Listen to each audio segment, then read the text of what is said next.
It's 11 o'clock, so I want to welcome you to our session with the name Partnerships in Practice for Urban Water Resilience. And I'm really happy that I can introduce you a new partnership for this session. It's the first time where ICLEI and DWA works together to conduct this session. My name is Timo Dilly. I'm one of the moderators, and another moderator is Anton Earl. So in the next 1.5 hours, we will first hear some presentations. We will have a welcome from DWA and ICLEI, and then we have 4 practice examples from 4 different countries. But more important, it's a multi-level governance in practice, which we show you because we have one water utility from South Africa, we have one water authority from Jordan, and we have 2 example cities, one from Germany and one from Ukraine. In the second part, we invite you to actively participate in this session. We have a World Cafe, we all go outside, and what we want to do is that we collect your experience and your insights. So first, for the welcome, I want to ask Anton to come on stage, and you can introduce yourself.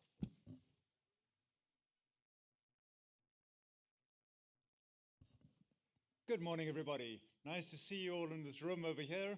And my name is Anton Earl. I'm the Global Coordinator for Water Systems at ICLEI.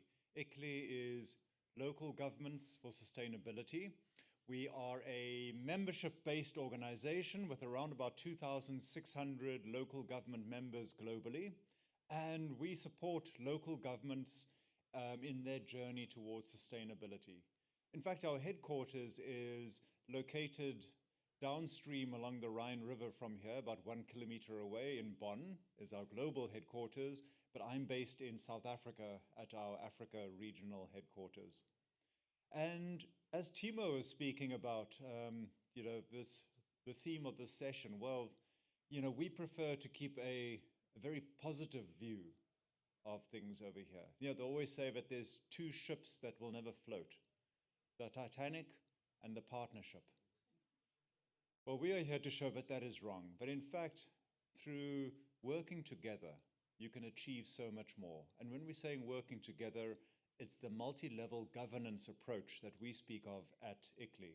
So ICLEI works not just with local governments, we also work with local communities, with tribal authorities, but also with national government and water utilities. So we try to bring all of those together by providing technical support, technical advice, by providing a dialogue platform, and really making sure that we can tap into the power of partnerships.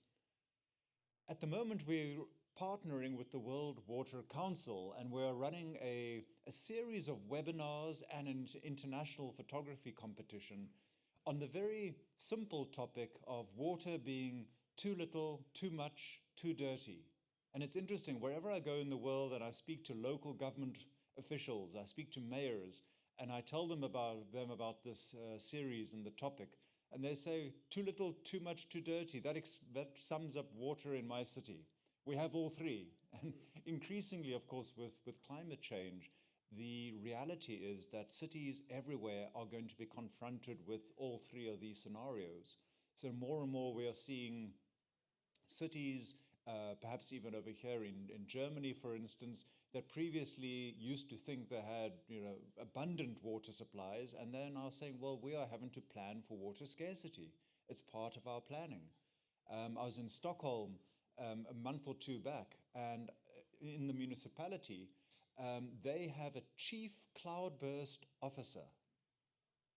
So cloudbursts, so basically very, very heavy, intense rainfall, which Stockholm is not used to receiving, but they're planning for that. So I asked him, well, how often do you have cloudbursts in Stockholm?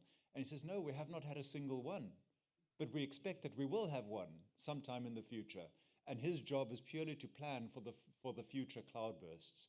So you think, okay, well, here we are. Here's a city that basically hasn't experienced a certain type of climate, but they're already planning for it. So we need to be that proactive.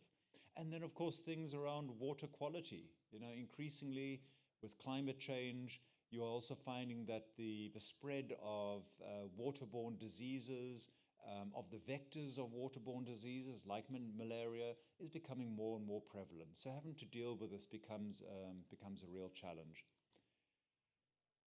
When we work with cities at ICLEI on water issues, we have a three-pronged approach, and we pursue these in parallel. And it's important to get back to these basic fundamentals. The first is that when we speak about urban water resilience, you have to look at values. That's the starting point. Values are important to acknowledge. At the very heart of it is the value of the human right to water and sanitation. And we need to recognize this. Water is a human right. So whatever else we speak about from there, that is your starting point. We also need to value a healthy and resilient ecosystem. So these ecosystems are the very foundation of our society. But beyond that, we also have to look at the value of water. How do you express the value of water? Price is one way of doing it, and an important way, of course it is. But there are also other ways you express the value of water. So values is one area we need to look at. So think about that in our partnerships. The second part would be around connections, connecting cities to the catchments that serve them, but also into which their effluents return, making sure that they can look beyond the urban municipal limits and say, well, we need to invest in that catchment. How do we do that? But also connecting different stakeholders, the partnerships that we spoke about, but also working with other sectors, looking at food security, transport, energy. And then finally, almost the very important part, to make all of this happen, you have to be able to trigger investments into your water sector. And that's across the full value chain, right from where water gets collected from the catchment, across your distribution systems, being able to invest in non-revenue water reduction, being able to invest in wastewater treatment, moving away from wastewater even being a source of waste, but an asset. So those are the investments that we try to support. So that, in a nutshell, is really what we do at ICLEI and forms the basis of today's session. And I invite you also, if you do get a chance, take a look at the photos that we had from the Cities with Water competition. There are 16 finalists there from all over the world, along with those three themes I mentioned about water being too little, too much, too dirty, and a special youth category. So we found this a really powerful mechanism to engage, that people can listen to speeches at conferences like this, they can read scientific papers, they can look at policy briefs, but when they see an image, it moves them. Thank you very much. Thank you, Anton. Now I want to invite Roland Knischke, the subject specialist from DWA for International Cooperation, on stage, and he will welcome you in name of DWA.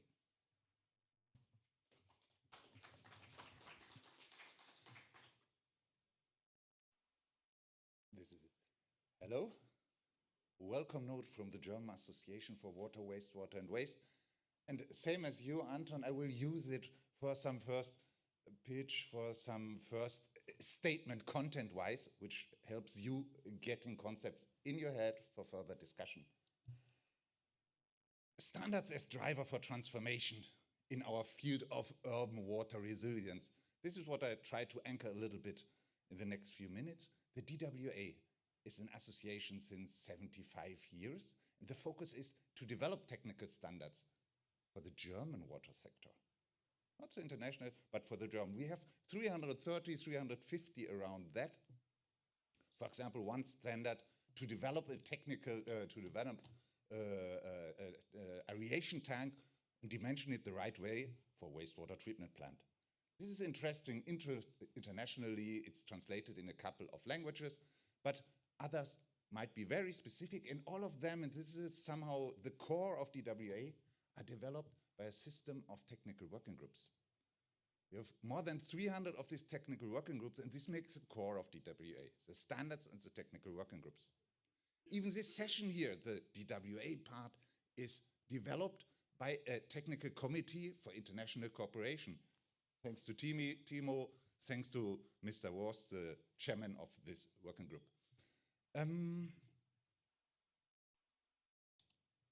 One of the standards related to the question here of water-related, of urban water resilience is standard for the percolation of precipitation water in cities. Yeah? About the filtration basins, the filtration shafts, or even here on that photo, here the filtration gallery inside the urban area. It works, and there is a handbook how to dimension it. There is even the software how you can calculate it the right way. This is DWA since about 30 years, 20, 25 years. But things are changing. Climate situation is, you look outside, you see the German weather, it's not so comfortable, but it's not extreme, yeah? And it's seasonal changing, but we see the things change, yeah? We have more very hot days, we have more very strong rainfalls, and we are not so well prepared with air condition like other countries. And so we have to prepare ourselves, and at the end, these climate aspects have influence to the properties. Yeah? So we need solutions, not in big infrastructure, we need solutions on basis of the properties, what can be changed over there. So one of the aspects coming up is the unsealing of areas and retention of stormwater in different forms. This form of barrage, something like that, on the left hand, I think we know from arid areas to protect erosion, yeah? It works even in German cities. The pavement filtration, water, things like that, green roofs, green walls, all these aspects help us to retain, to guard water in the right place. There is a famous chance when we have the conversation of industrial sites, for example, then we can build up systems from scratch on. Here on this photo, this was a steel company for about 150 years. Now it's an excellent area for living, and it has all things needed for climate adaptation to be to live there in future with future changes. But on the right hand, you see the challenge is there when we have already constructed areas to bring this concept into existing urban infrastructure. This is really the challenge for us. One critical point, one center point, I don't know the right word, for all this is a tree in the street. This tree in the street, we are caring about that and the handling of these trees since about 15 years, 20 years. We learned that you have to protect the roots of the trees when you start working on the ground, because when you cut them, these small special roots will appear and enter into sewer systems and all this. So we have a nice technical standards just about this aspect. Yeah? This is together with two associations caring about water supply and about electricity. But at the same time, we see that the trees are suffering and the coordination is still a problem, because we need the people who are cleaning the platforms, the sidewalks. We need the people who putting the snow away, eliminating the snow in the streets, because the snow elimination brings salt. We have to care about the people caring about the leaves. We have to care about the city planners dimensioning the streets and the trees in the right place, that this tree can grow for about 50, 70 years. So a lot of different disciplines have to enter. And so this was the next step for us to say, we need more cooperation.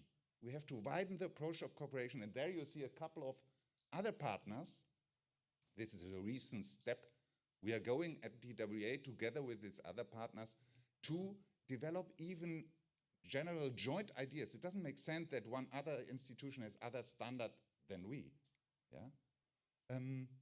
So to unify the standard setting in this question for new types of infrastructure.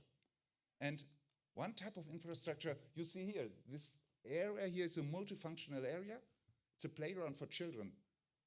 The same time, it's a filtration area in case of rainfall. The same time, in case of flash floods, it's a retention, it's a storage room. This area can be flooded.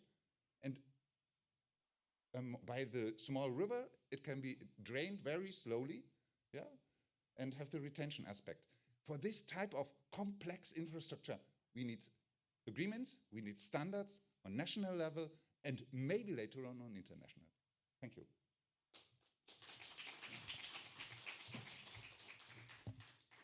Thank you very much, Roland. So I'm really happy that I can welcome today His Excellency Soufiane Baitane, State Secretary General from Water Authority of Jordan, and he will give us a speech about what is going on in Jordan.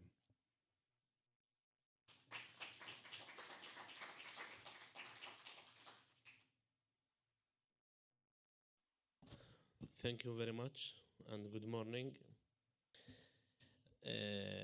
Really, when we are talking about water in Jordan, the situation makes us a little bit worried about how can we survive for the next 3 or 4 years until the national conveyor being a real project on the ground. Just to summarize how looks like the water situation in Jordan. I know the share of in Germany per person per year, per capita per year is around 1,200 something like that. This is the share per capita per year in Germany. The share in Jordan is 60 meter cube per year. If we understand and know that the 500 meter per year is the poor line, you can imagine what the effort that we did in order to a little bit be surviving and keep alive of the system in Jordan. Because as we all know that water is a life.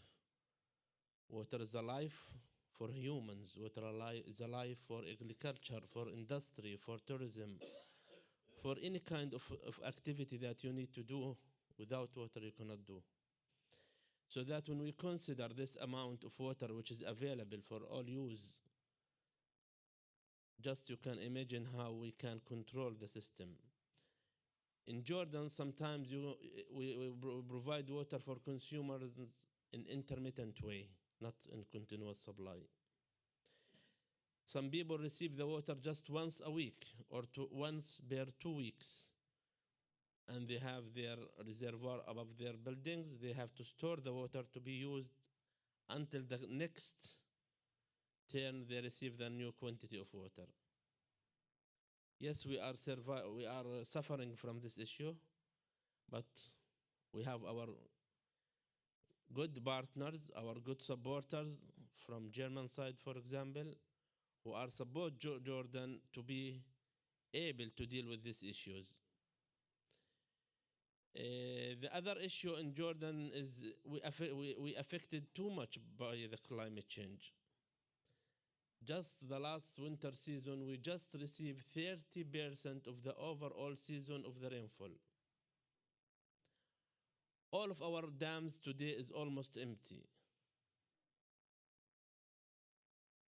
We receive millions of refugees who affect the demand of our water supply. We're trying to use the underground water.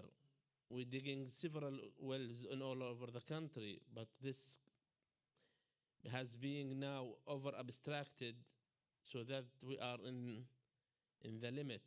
When you goes down to take water, the quality also change. One of the issues that we start receiving in Jordan, we start facing that some heavy metal we see in the water from the deep wells. Some of the wells we found there is a selenium. We are working in every day to achieve the financial close of the National Conveyor project, which is our dream actually. We need to have it as soon as possible. We hope that the financial close might be by the end of the year, but we have a period from today up to the national conveyor has been start working from today we have 3 years. We need to be ready for these 3 years if the rainfall did not help us to get some water in order to be providing this water to humans. The last point I will say that the water sector consumes around 60% of the overall energy produced in the country. So that we're trying to use the energy efficiency project, we're trying to use the renewable energy in order to reduce the tariff, electricity bills. This is in summary how looks like the water situation in Jordan, and thank you very much.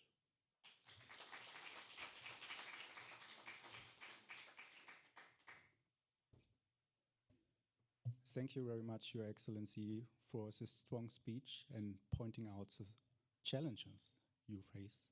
And this is something we want to discuss later in the World Cafe. Coming to the next speaker, Maria Thiel from Technical University of Munich. She will present us research which is now implemented in the city of Schweinfurt.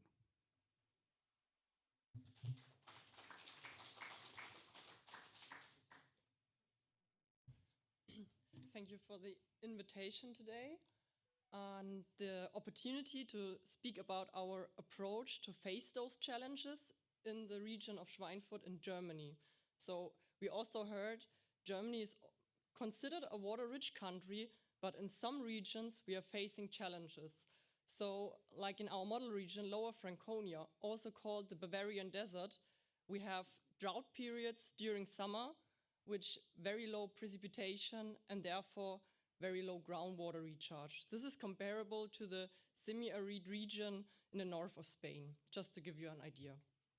And at the same time, so we have low groundwater recharge, we're extracting it a lot for doing the public water supply, to supply the industry at the place, to supply irrigation water for the agricultural sector, where they produce crops eaten raw, and also for landscape irrigation.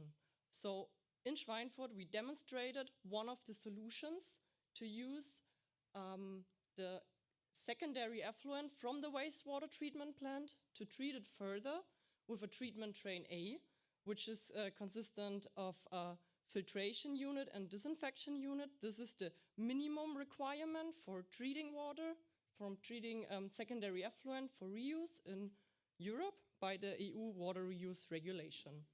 We also had the treatment train B, which was intentionally a bit over-engineered with a strong barrier for pathogens with ultrafiltration. We also eliminated micropollutants with ozonation, BAC filtration, and a subsequent UV disinfection.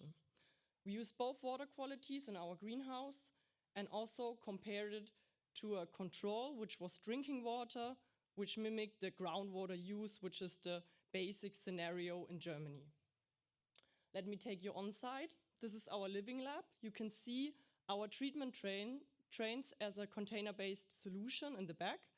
There we provide the water for our greenhouse, where we produce crops eaten raw. And also we provide water for the urban use case directly next to the wastewater treatment plant. We have a sports field. When it comes to water reuse in Germany or in the European Union in total, we have to comply with the EU water reuse regulation. And one main thing is the risk evaluation. So this we investigated in our greenhouse. We investigated the exposure of our water towards the crops eaten raw.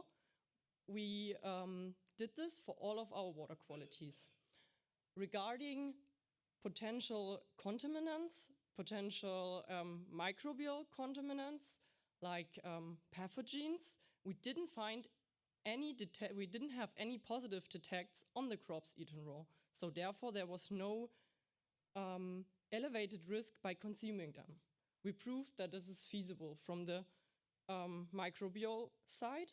But in Germany, we also have an ongoing discussion about what happens with the micropollutants. Where do they end up? Is their effect on human health when we consume those products? So we investigated the residual concentration of those micropollutants in the crops, like tomato.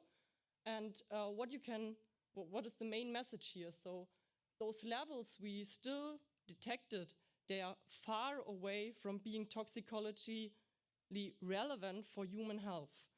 And also, we have the treatment train A without a designated treatment step for micropollutants, and we still didn't see elevated levels. No, we didn't see an elevated risk by consuming those crops here.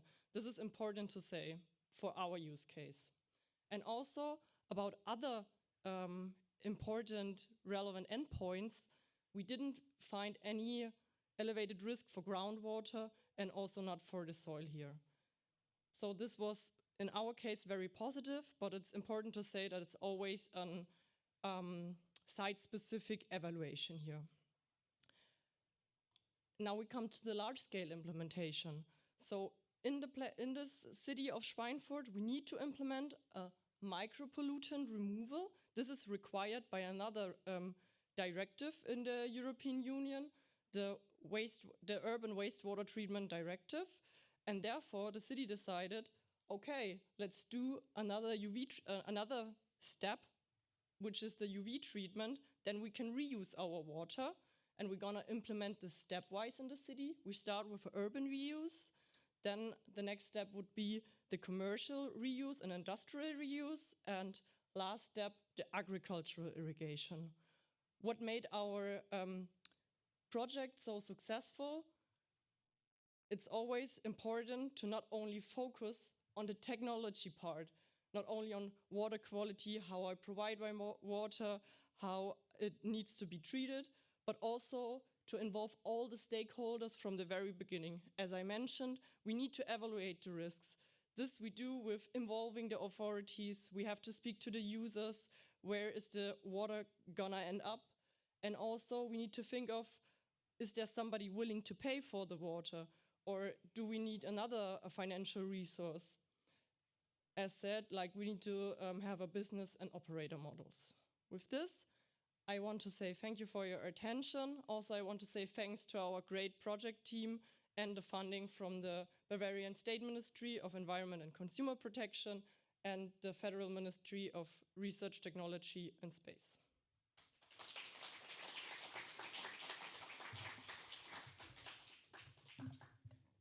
Thank you very much, Maria Thiel. It was great to see how science come to life and to plants. So the next speaker is Dr. Masia, the Manager of Partnerships and Collaboration from Randwater. Welcome to the stage.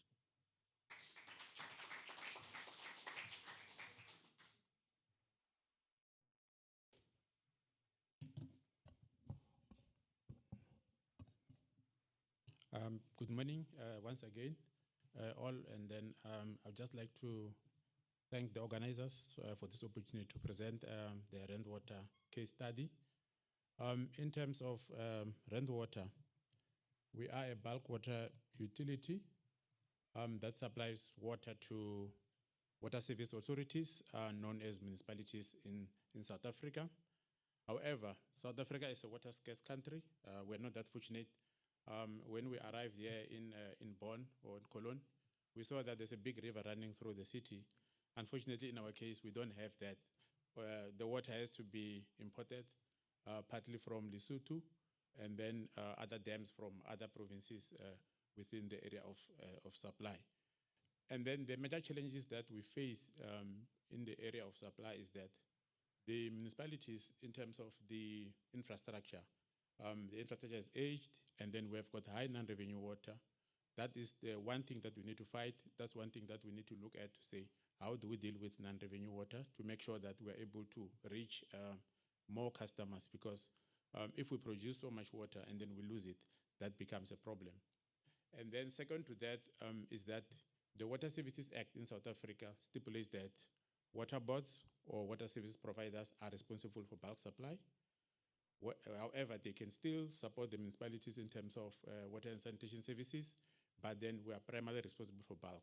And then the wastewater and the wastewater collection, that the storage is done by the municipalities. So the challenge is there, the issue of treatment, and then due to the aging infrastructure, as I indicated, the city of Johannesburg is over 100 years old.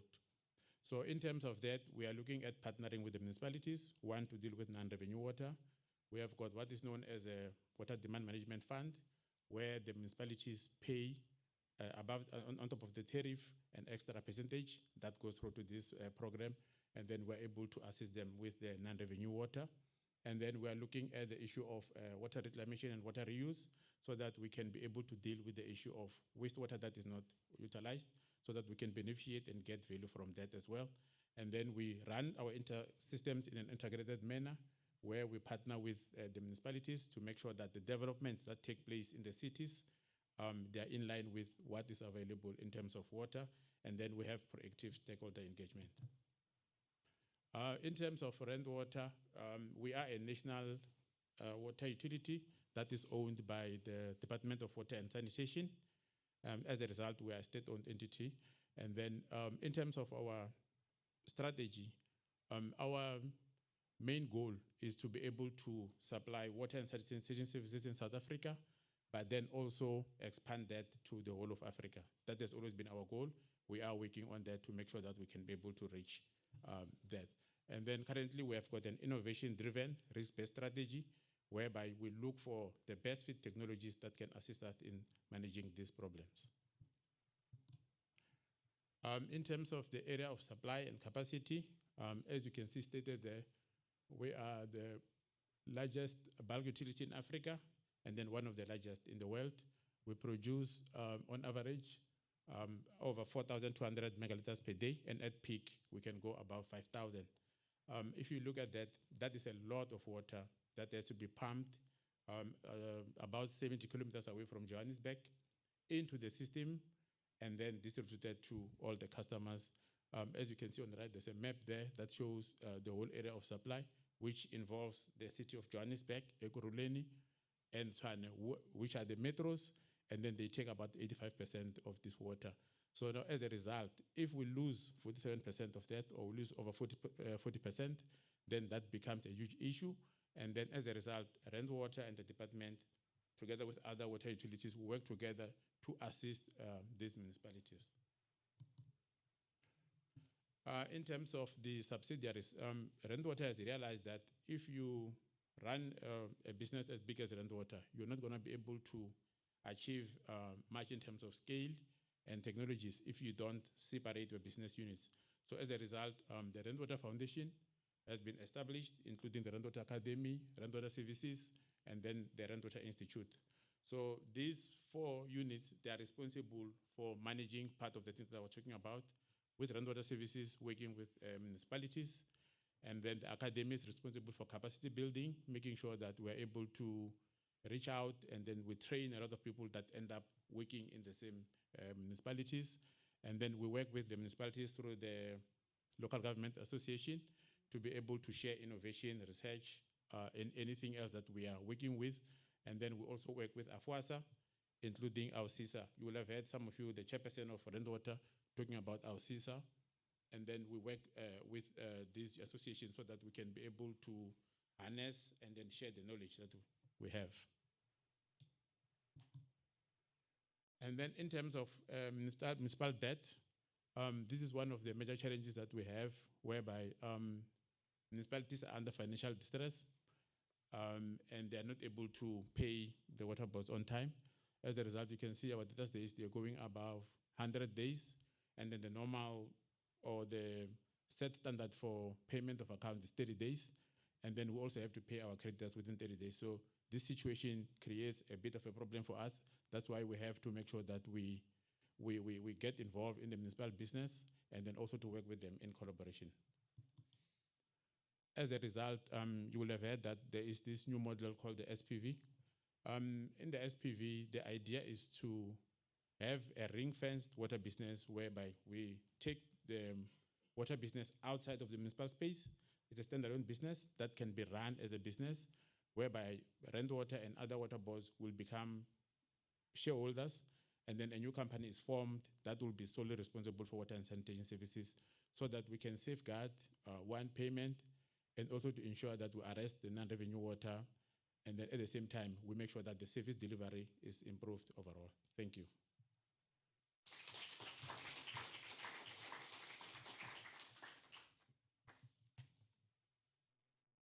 Thank you very much, Dr. Masia.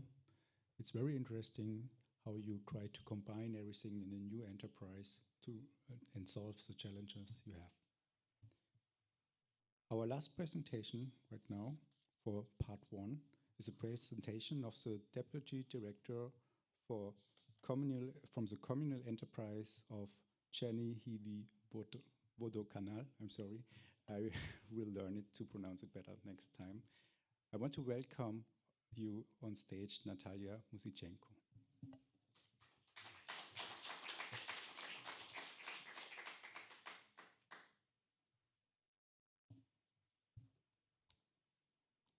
Yes, very briefly, several words about our enterprise. Communal enterprise Chernihiv-Vodokanal provides centralized water supply and wastewater service for 300,000 residents of Chernihiv city and nearby villages.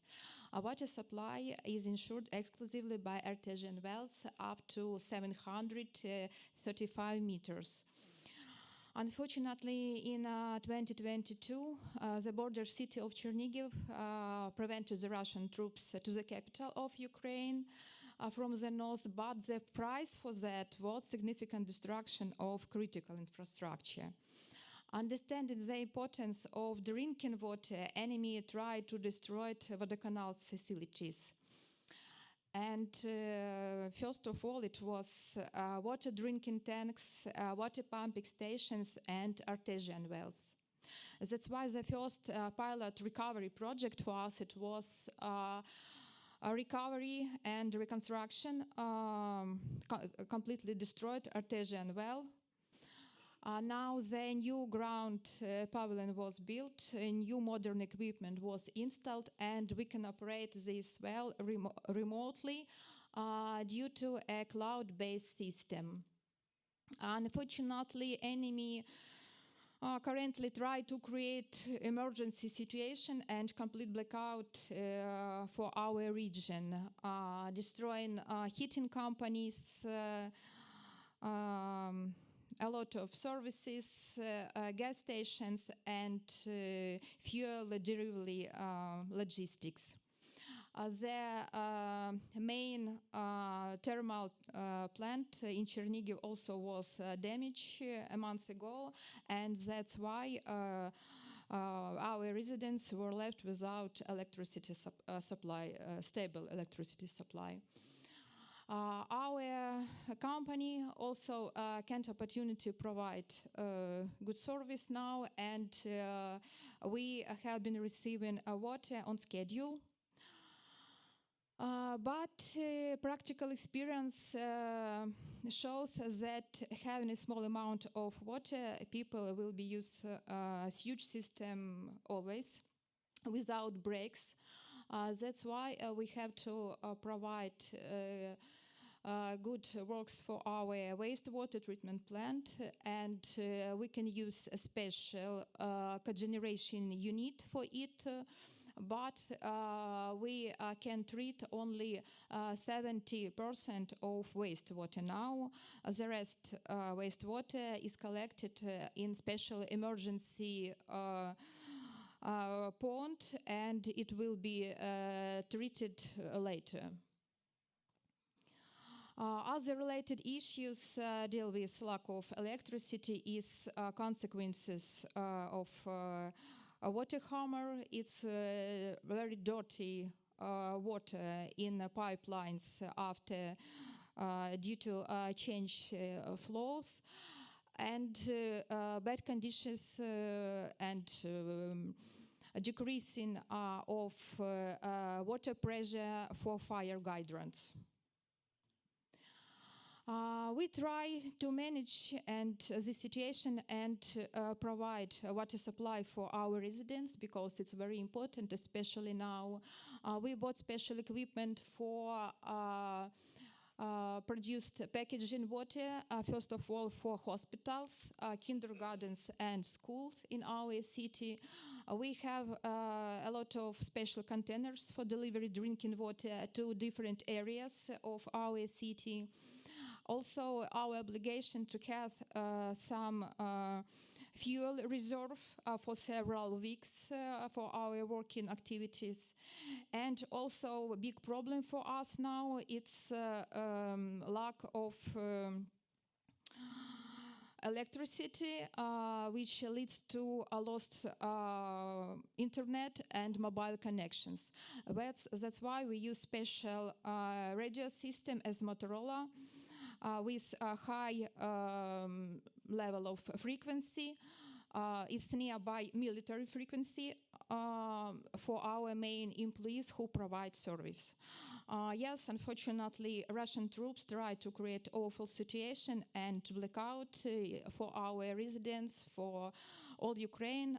But as famous saying goes, the darkness night, it's just before the sunrise.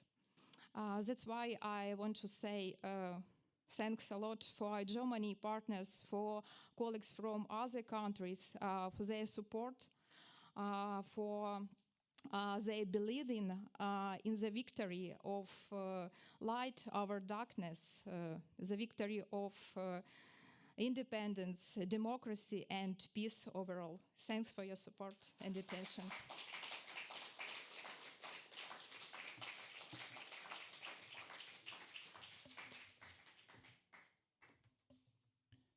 Thank you, Natalia, for showing this very, I don't know, a very interesting presentation where we have a totally different problem in the water sector, which we also have to solve if we work in a city or water utility.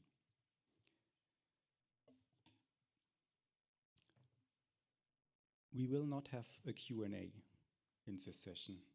Instead, we want to ask you to all participate in a discussion. This discussion is called World Café, and I want to present you very shortly what we will do next. So we all knew the past, or we know the past, but what we don't know is the future. If we think about the time period, maybe of 50 years, so it could be a very bright future, it could be the best case scenario, or it could be a worst case scenario. We have a lot of different drivers, and we have a lot of uncertainty when we think about the future. So we don't know which future will be really come to reality. So we have different future scenarios. But what we can do, we can think about a desired future where we want to live in. And we can take actions along this timeline of 50 years, maybe, different actions where we can work together to achieve the objective to reach this desired future.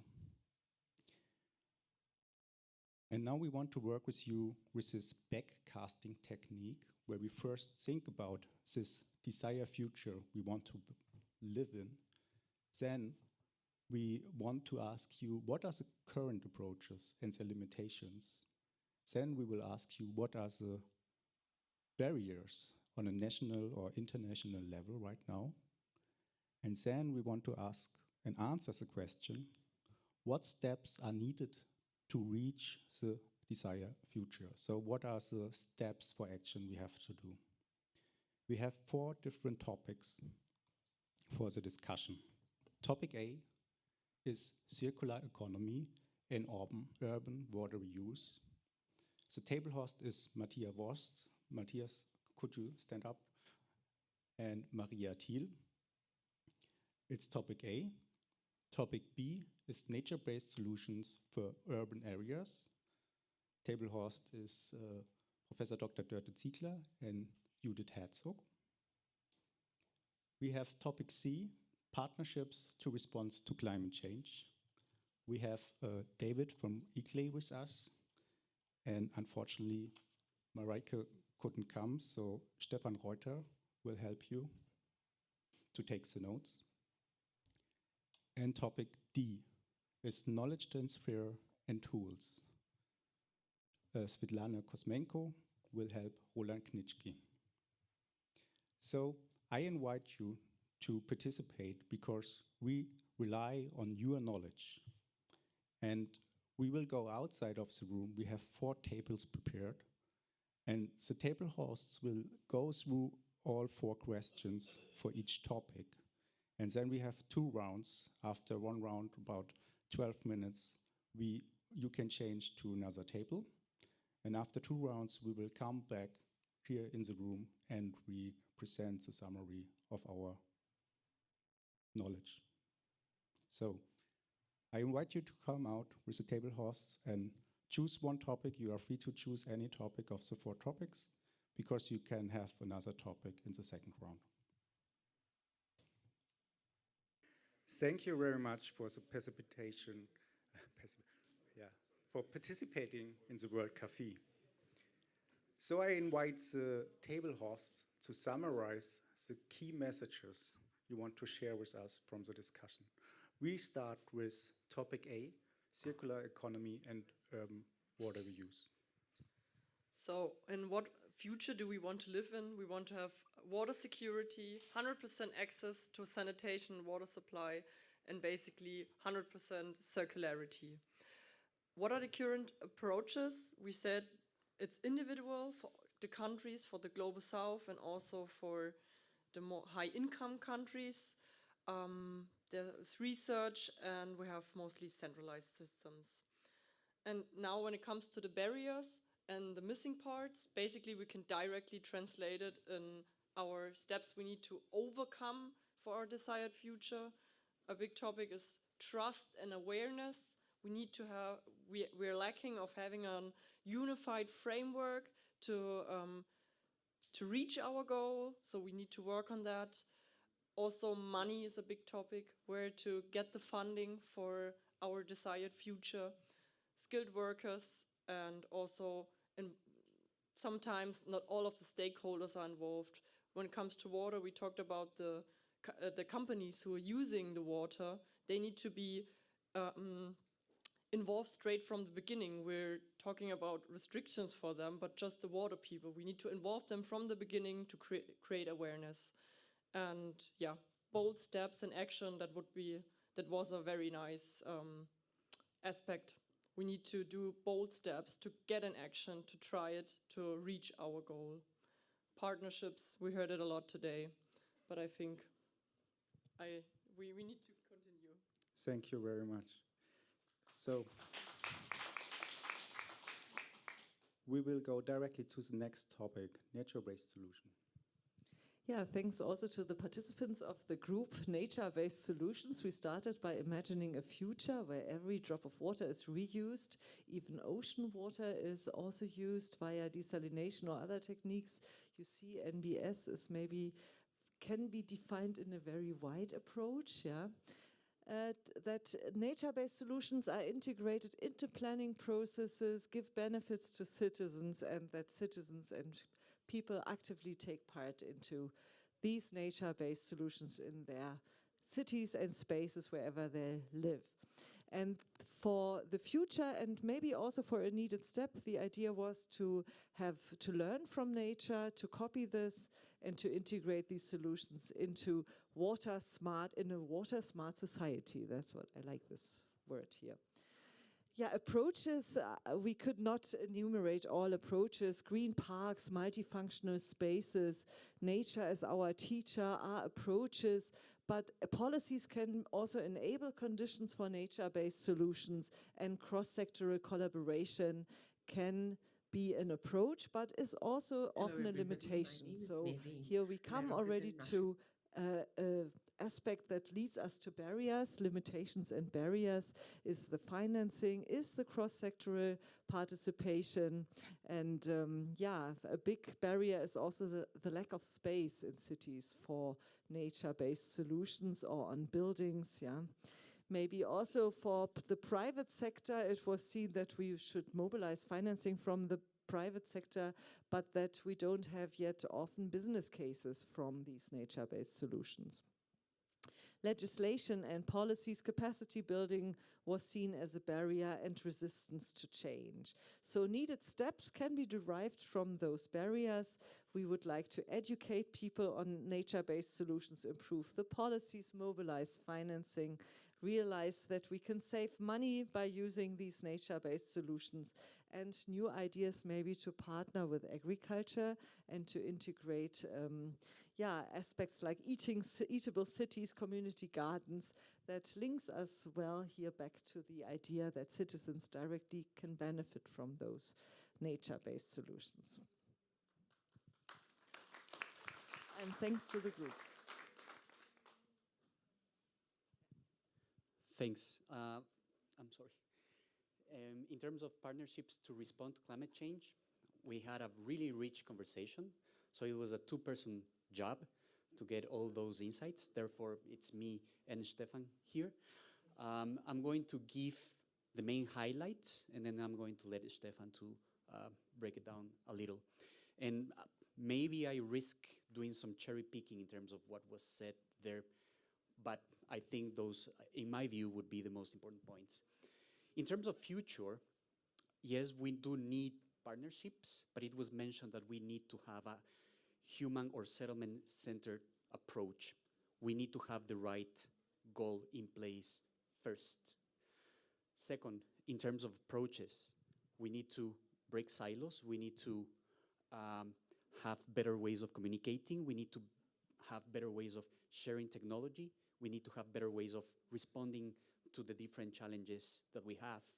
Barriers, again, working in silos, or taking climate change as one sector when it should be looked at through different sectors, but also the need to depoliticize water. That was quite a point, particularly for the second table. And in terms of needed steps, I would just like to highlight the need to have voices on the table from women, from other vulnerable communities, knowledge from indigenous groups, and to be able to streamline all those different messages. This is going to get unpacked by Stefan now. All right, so we had a fantastic collaboration, and I would like to give one example for collaboration and partnerships when it comes, for example, to flood prevention. These may entail very expensive and investment-heavy equipment, which will not be needed everywhere. So we need collaboration of catchment area level, for example, so that when and where something heavy occurs, it is available, but it's not needed. Most of the time it will be idling. Collaboration mechanisms are very effective for that and are suggested. Another element I would like to point out, water smart society is what was reflected here.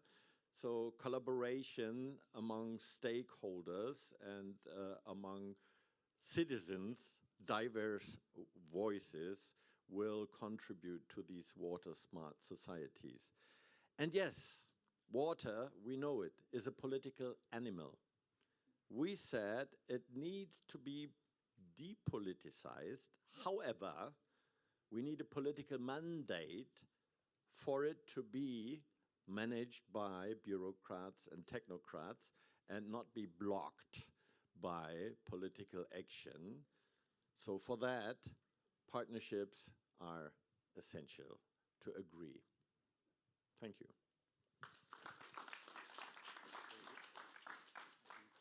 Next. Thank you very much. The last table. And thank you for the two groups working together with us. Thank you for Svetlana to take notes of all this discussion over here. I try to summarize, and if you have something to add, welcome. Our topic was about the knowledge transfer and the tools. Tool is much more than my hammer. This is clear. Yeah. Future, we want tools for risk management, which are really working. We We had the smart thing we had too. We had the smart system, the smart SCADA system. It's much more than a SCADA system. It's much more than smart. It's with artificial intelligence in the right moment. It's somehow able to include, and there was a question of information at the end, to help us to take informed decisions. Yeah? Political animal, water, the political animal, but informed decision based on facts, on data and so on. This includes aspects as alarming systems for all the sector and things like that. This is a world of tools and knowledge we have in eye for 50 years ahead. Having in mind that even in 50 years we will need personal contacts to coordinate, to have motivation for lifelong learning. Current approaches, we had the same here. We think we are working in our boxes in the silos. We had one current approach with the question of knowledge transfer from one to the successor in the same position. This has to do with organizational issues and organizations in the same operators institution. Yeah? And we had the question of learning, peer-to-peer learning, horizontal learning requiring budgets for that. And part of peer-to-peer or eye-level learning is the valorization of indigenous knowledge, yeah, and communicating this knowledge in our system of experts in the proper way. At the end, a lot of things have to do with elevators logic coming from for the different levels. Yeah, knowledge transfer in horizontal, in vertical. So the barriers we are identifying for this aspects are the question of compliance, are the question of corruption we have to handle in a form, and the barriers we have due to cultural, language, abilities to write, and all these aspects with a target.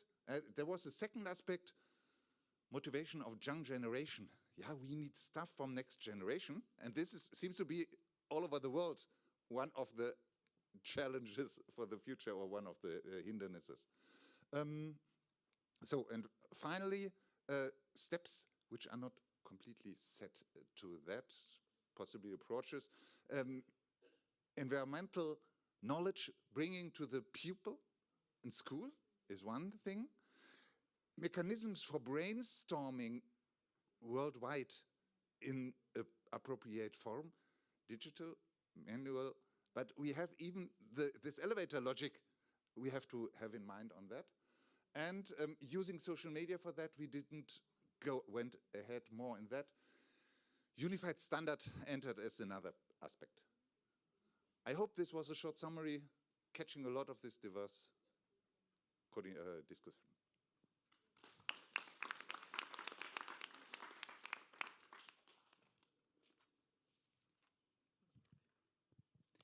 Thank you very much for this brief overview of what was discussed in 30 minutes.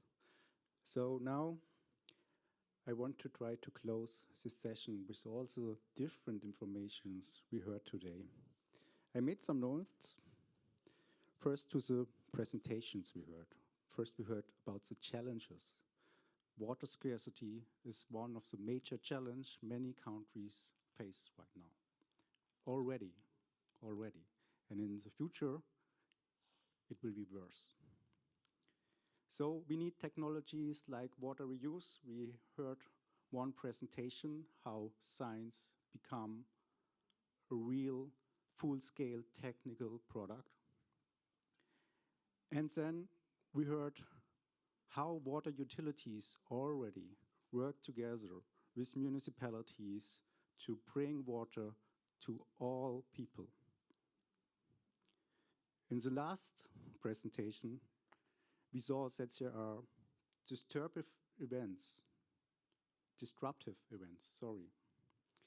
and they may change our perspective on what is needed to do right now. We had the 4 topics where we discussed about the future we want to live in.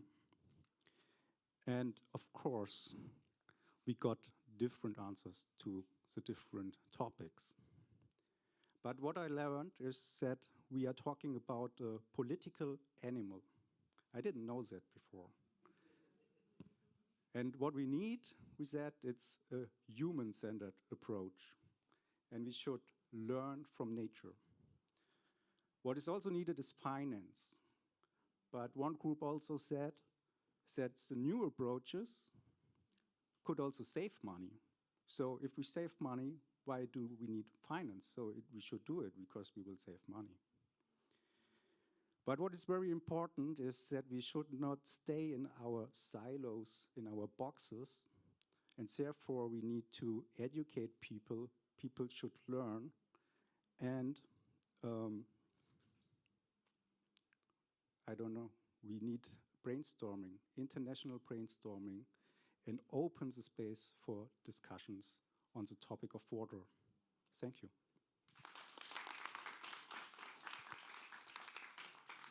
First of all, thank you for these findings, but we can, for the first point you said, we are going to more scarce water resources in the future.